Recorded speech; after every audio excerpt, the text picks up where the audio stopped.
Hello and welcome to ThePrint. I am Samah Qundeel. Zohran Mamdani has officially been sworn in as the mayor of New York City, marking a historic moment. At 34 years old, Mamdani becomes New York's first Muslim mayor, the first of South Asian descent, and the first person born in Africa to lead the city. His inauguration took place just after midnight on January 1, 2026, in a private ceremony held at the Old City Hall subway station, a setting he described as symbolic of public transit and working class New Yorkers.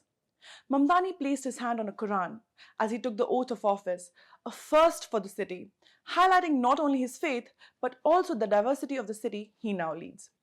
Born in Kampala, Uganda, to Indian filmmaker Meera Nair and academic and author Mahmood Mamdani, Zohran Mamdani moved to New York with his family when he was just 7 years old, growing up in the city he now governs. He served in the New York State Assembly before running for mayor in 2025. Mamdani ran as a Democrat and a Democratic Socialist, focusing his campaign on making life more affordable in one of the world's most expensive cities.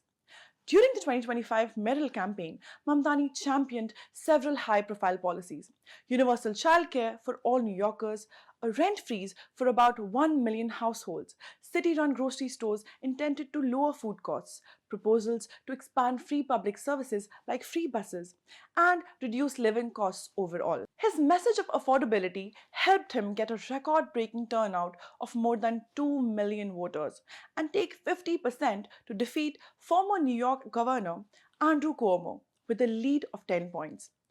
While many celebrated his victory, Mamdani's rise was not without controversy. During the campaign, some critics used Islamophobic and racially charged attacks, including references to 9/11, to challenge his leadership. Republican politicians such as Representative Nancy Mace, Marjorie Taylor Greene, and Donald Trump Jr. deployed rhetoric linking him to terrorism, pushing claims tied to his Muslim identity in the context of the 2001 attacks.